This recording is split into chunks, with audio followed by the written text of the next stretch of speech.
நம்ம இது கொஞ்சம் நல்லா காஞ்சிருந்ததுன்னா நம்ம வச்சுக்க முடியும், ஒரு மாதம் கூட நம்ம பாரம்பரிய உணவு பிரியர்கள் அனைவருக்கும் வணக்கம். நீங்கள் பார்த்துட்டு இருக்கிறது ஃபுட்டி தமிழா சேனல். நான் உங்கள் உமா முருகேசன். இன்றைக்கி நம்ம இந்த வீடியோவில் என்ன செய்ய போகிறோன்னு பார்த்தாங்கன்னா, நிறைய வியூவர்ஸ் கேட்டிருந்தாங்க ஹெல்த்தியான டிஷ் செஞ்சு காமிங்கம்மா அப்படின்னு கேட்டிருந்தாங்க. அப்படி பார்த்தீங்கன்னா இன்றைக்கி ஹெல்த்தியான ஒரு பொடி, அதுதான் வந்து முருங்கைக்கீரை பொடி நம்ம வந்து செய்ய போகிறோம். இது ரொம்ப ரொம்ப ஹெல்த்தியான பொடி. அது எப்படி செய்யலாம், அதுக்கு என்னென்ன பொருட்கள் தேவை, என்னென்ன அளவுகள் தேவைன்னு வீடியோவில் சொல்லியிருக்கேன். வீடியோவை கடைசி வரைக்கும் பாருங்கள். ஃபுட்டி தமிழா சேனலுக்கு சப்ஸ்கிரைப் பண்ணலைன்னா சப்ஸ்கிரைப் பண்ணிக்கோங்க. வாங்க வீடியோக்குள்ளே போகலாம்.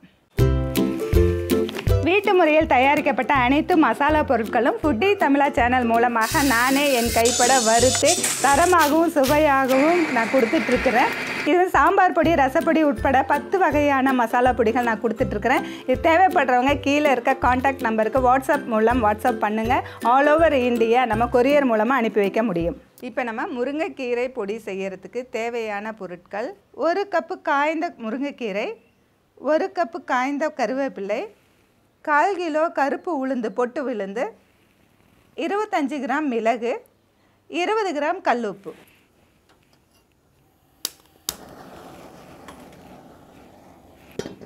நம்ம இப்போ முருங்கைக்கீரை பொடி செய்கிறதுக்கு இப்படி நம்ம ஒரு வடை சட்டி எடுத்து வச்சாச்சு. இப்போ அதுக்கப்புறம் பார்த்தீங்கன்னா நம்ம முருங்கைக்கீரை எடுத்துருக்கோம், காய வச்ச முருங்கைக்கீரை. இப்போ வந்து எல்லா இடங்கள்லையும் முருங்கைக்கீரை கிடைக்கிறது கிடையாது. சில வீடுகளில் பார்த்திங்கன்னா முருங்கை மரமே இருக்கும், அவங்க சரியாக பயன்படுத்த மாட்டாங்க.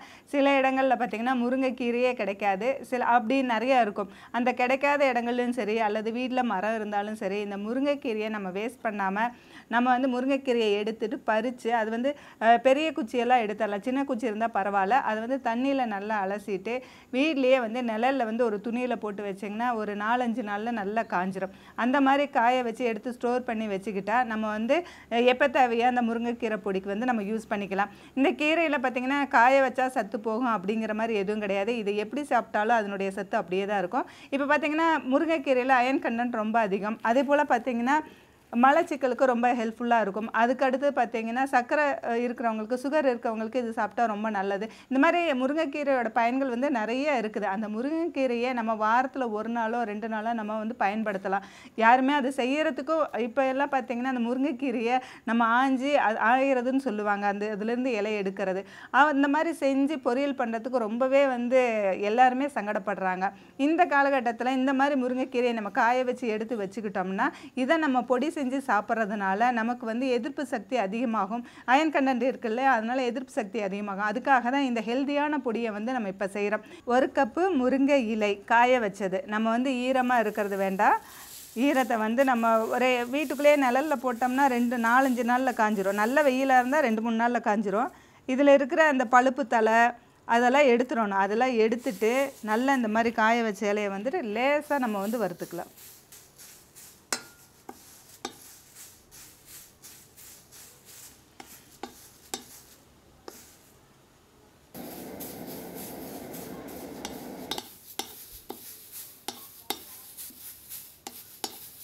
முருங்கைக்கீரையை நம்ம காய வச்சு அப்படியே அரைக்கலாம். நம்ம இது கொஞ்சம் நல்லா காஞ்சிருந்ததுன்னா நம்ம வச்சுக்க முடியும், ஒரு மாதம் கூட நம்ம வச்சுக்கலாம். அதனால் வந்துட்டு லேசாக வறுத்தோம்னா அதில் இருக்கிற கொஞ்சம் லேசாக ஈரப்பதம் இருந்தால் கூட போயிடும். அதுக்காக தான் நம்ம வறுத்தோம். இப்போ பார்த்திங்கன்னா நல்லாவே பொடியாகிற மாதிரி ஆயிடுச்சு. இப்போ நம்ம வந்து எடுத்துக்கலாம். லேசாக தான் வறுத்துருக்கோம், லேசாக சூடு பண்ணும்போதே பொடி ஆயிரும் உங்களுக்கு. இப்போ நம்ம எடுத்துக்கலாம்.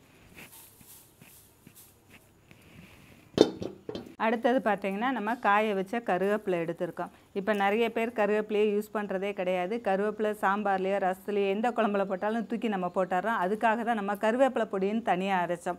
இப்போ பார்த்திங்கன்னா அந்த முருங்கை இலை பொடிக்கோட கருவேப்பிலையும் சேர்த்தும் பொழுது இதுலேயும் வந்து அயன் கண்டென்ட் அதிகம். இதுவும் நமக்கு சாப்பிட்றனால எதிர்ப்பு சக்தி கிடைக்கும், முடி வளர்ச்சிக்கு ரொம்ப ஹெல்ப்ஃபுல்லாக இருக்கும். அதனால் நம்ம இந்த பொடியிலேயே வந்து நம்ம கருவேப்பிலையும் சேர்த்துக்கிறோம். இதையும் வந்து நம்ம லேசாக வறுத்துக்கலாம்.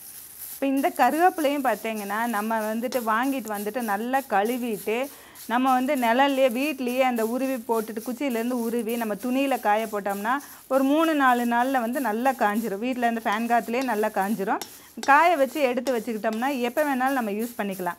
இந்த முருங்கைக்கீரையும் கருவேப்பிலையும் நம்ம காய வச்சுட்டு ரெண்டையும் ஒன்றா சேர்த்து நம்ம அரைச்சி டப்பாவில் எடுத்து வச்சுக்கிட்டோம்னா நம்ம மோர் குடிக்கும்போது அதில் கலந்து குடிக்கலாம், அல்லது நம்ம வந்து டெய்லி வந்து சூப்பு போட்டு குடிக்கலாம். இந்த மாதிரி நிறைய இதில் நம்ம சாம்பாரில் கூட வேணும்னா கொஞ்சம் முருங்கைக்கீரை பொடியை வந்து சேர்த்துக்கலாம். இந்த ரெண்டும் சேர்த்து வரும்போது ரொம்ப நல்லாயிருக்கும்.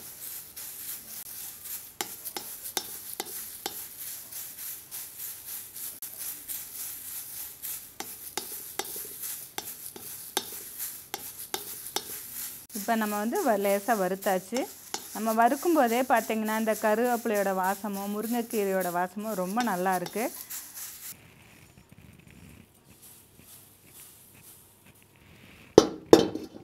அடுத்தது நம்ம உளுந்து எடுத்துருக்கோம், அதாவது கருப்பு உளுந்து, பொட்டு உளுந்துன்னு சொல்லுவாங்க. இதுவும் ரொம்ப ஹெல்த்தியானது. எல்லாருமே வந்து இந்த தோல் இல்லாத உளுந்து தான் நம்ம யூஸ் பண்ணுவோம். ஆனால் வந்து இந்த தோலோடு யூஸ் பண்ணுறது ரொம்ப ஹெல்த்தியானது. அதனால தான் நம்ம வந்து தோலோடு நம்ம உளுந்து வந்து வறுத்து எடுத்துக்கலாம். இதுவும் கொஞ்சம் வறுக்கும்போது நல்ல வாசனை கிடைக்கும். இது கொஞ்சம் சிவக்க வறுத்துக்கலாம்.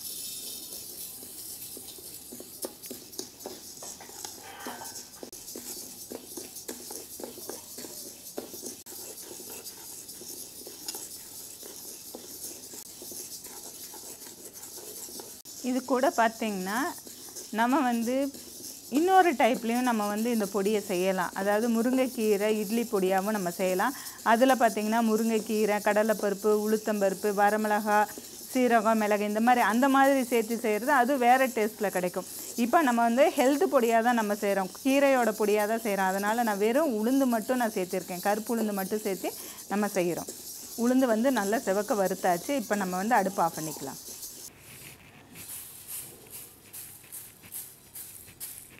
இதோட காரத்துக்கு பார்த்தீங்கன்னா நம்ம மிளகு மட்டும் நம்ம சேர்த்திக்கிறோம். இதையும் லேசாக வறுத்துக்கலாம்.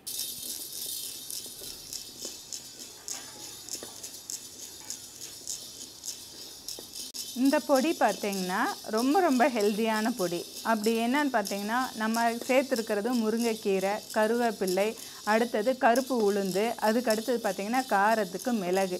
இது எதுவுமே வந்து வேறு எந்த பொருளுமே சேர்த்தாமல் இதை மட்டும் சேர்த்துறதுனால ஃபுல் அண்ட் ஃபுல்லாக வந்து அயன் கண்டென்ட் ரொம்ப அதிகம். இந்த மிளகு சேர்த்துறதுனால நம்ம தொண்டைக்கு வந்து ரொம்ப நல்லாயிருக்கும். நம்ம மிளகாவை விட மிளகு வந்து ரொம்ப நல்லது. காரமாக இருந்தாலும் இது வந்து குளிர்ச்சின்னு சொல்லுவாங்க மிளகு. இப்போ வந்துட்டு இது மட்டுமே சேர்த்து நம்ம அரைச்சி நம்ம சாப்பிடும் பொழுது ரொம்ப நல்லாவும் இருக்கும். உங்களுக்கு காலையில் ஏதோ ஒரு டைம் இதை சேர்த்துக்கிறதுனால நமக்கு அயன் கண்டென்ட் வந்து அதிகமாக கிடைக்கும் நமக்கு. இது கூடவே நம்ம எடுத்து வச்சுருக்க உப்பையும் சேர்த்து வறுத்துக்கலாம்.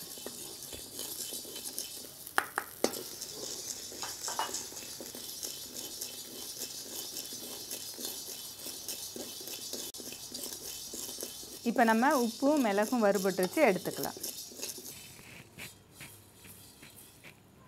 இப்போ இந்த முருங்கைக்கீரை, உளுந்து எல்லாமே வறுத்தாச்சு. இது கொஞ்சம் லேசாக ஆறட்டும். ஆறினோடனே நம்ம மிக்ஸி ஜாரில் போட்டு நல்லா நைஸாக அரைச்சி எடுத்துக்கலாம். இப்போ பார்த்திங்கன்னா எல்லாமே நல்லா ஆறிடுச்சு. இப்போ பாருங்கள், கீரை எல்லாமே வந்து நொறுங்குற அளவுக்கு இருக்குது. நம்ம இதை வந்து மிக்ஸி ஜாரில் போட்டு நைஸாக அரைச்சிக்கலாம். இது கையில் பண்ணும்போதே இதெல்லாம் நொறுங்கிடும்.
இப்போ நம்ம ரொம்ப ஹெல்தியான இந்த பொடி முருங்கைக்கீரை பொடியை வச்சுட்டு நம்ம டெய்லி சாதத்துக்கோ அல்லது இட்லி தோசைக்கோ தொட்டு சாப்பிடும் பொழுது நம்மளுடைய பாடிக்கு வந்து அயன் கண்டென்ட் அதிகமாகும், இம்யூனிட்டி பவர் அதாவது எதிர்ப்பு சக்தியும் அதிகமாகும். இந்த பொடியை வீட்டில் ரொம்ப ஈஸியாக செஞ்சு வச்சுக்கலாம். இது வந்து 15 நாள் டு 20 நாள் இல்லை 1 மாதம் வரைக்கும் ஸ்டோர் பண்ணலாம்.